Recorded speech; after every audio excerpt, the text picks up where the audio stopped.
Welcome back to my new blog. তো আজকে আমরা চলে এসেছি হচ্ছে আমাদের পশ্চিম মেদিনীপুর অশোকনগরে পড়ে। তো এইটা স্পেশালি এটা দেখতে পাচ্ছি, এটা হচ্ছে ভূতের বাড়ি করা হয়েছে। ঠিক দেখতে পাবে, এটা অষ্টমীর দিন আরেকটা ব্লগ হবে আমাদের, যেটাতে পুরো ভিউটা দেখাবো, লাইটিং ফাইটিং সবই দেখাবো। তো এখন আপাতত আমরা দিনের বেলা আজকে সানডের জন্য আজকে ব্লগে বেরিয়েছি।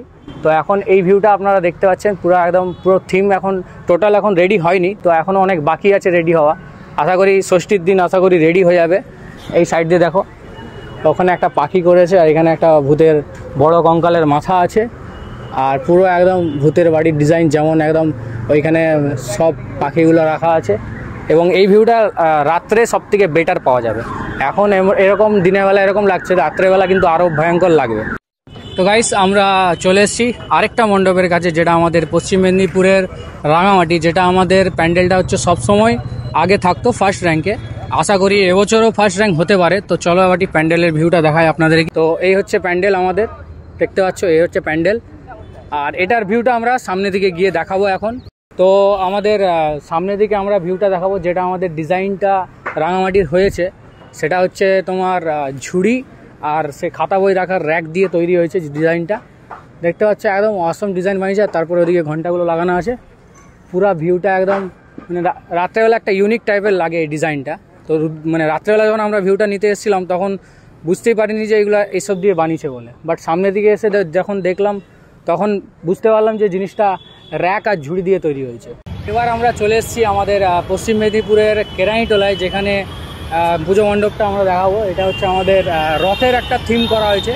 দেখতে পাচ্ছ পুরো একটা বিশাল বড় রথের একটা থিম করা হয়েছে আমাদের। এটা হচ্ছে পশ্চিম মেদিনীপুরের কেরানিটোলায় পড়ে।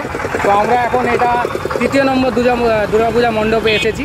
তো এরপরে আমরা যাব, আরও বড় বড় মণ্ডপ আছে, তো সেখানে যাব। এখন এইটা আপাতত আপনারা ভিউটা বাইরে দিকে দেখতে পাচ্ছেন। তারপরে আমরা ওখানে গিয়ে আরেকটা অন্য ভিউ আছে, ওটা দেখাবো। আমরা এখন এসে গেছি আমাদের ছোট বাজারে, যেই থিমটা আমাদের হয়েছে সেটা হচ্ছে মালয়েশিয়ার টুইন্স টাওয়ার হয়েছে, সেটা আমাদের ছোট বাজারে আছে পশ্চিম মেদিনীপুরের মধ্যে। তো এটা এখন জাস্ট শুরুয়াত হয়েছে, এখন লাইটিংটা বাকি আছে, যেটা আমরা দেখাবো আপনাদেরকে ভিডিওতে। সেটা হচ্ছে অষ্টমীতে দেখাবো লাইটিংটা। এখন দিনের বেলা আমরা ভিউ নিতে এসেছি, তো আমরা লাইটিংটা আপনাদেরকে দেখাবো অষ্টমীতে। তো এখন আপাতত এই ভিউটা দেখে নাও। এটা এখনও রেডি হয়নি, এখন রেডির মুখে আছে। তো রেডি হয়ে যাওয়ার পর আমরা অষ্টমীতে আবার দেখাবো এর ভিউটা, যে টুইন্স টাওয়ারটা। এবারটি আমরা চলে এলাম আমাদের পশ্চিম মেদিনীপুরের বাস টাউন মাঠে, যেটা আমাদের পূজা মণ্ডপ হয়েছে। দেখলেন এই ভিউটা দেখতে পাচ্ছেন, এটা হচ্ছে আমাদের বাস টাউনের পূজা মণ্ডপ। একদম অসাধারণ স্টাইলে করেছে, নিউ স্টাইলে করেছে, এবং সব হাতের কাজ করা আছে। পাখির পিঞ্জরার মতন লাগছে মনে হচ্ছে। তো এই ভিউটা আপনাদেরকে অষ্টমীতে আরও লাইটিংটা দেখাবো, যেটা আমরা অষ্টমীতে রাত্রে বেরাবো সবাই মিলে ভিডিওটার ভিউ দেখাতে, লাইটিংয়ের ভিউগুলো দেখাতে প্রতিটা মণ্ডপের। তো গাইস, আজকের ব্লগটা আমরা এখানে এন্ড করব। তো আরও মানে নতুন নতুন ব্লগ আসবে আমাদের, পূজা স্পেশাল ব্লগ আরও আসবে আমাদের। তো চ্যানেলটাকে প্লিজ লাইক অ্যান্ড সাবস্ক্রাইব করবে। আর যারা ফেসবুক থেকে দেখছো তারা প্লিজ পেজটাকে ফলো করবে। আর যারা ইউটিউব থেকে দেখবে প্লিজ চ্যানেলটাকে আমার সাবস্ক্রাইব করবে। এরকম নতুন নতুন ভিডিও আপনাদের ফোনে আগে থেকে যাবে।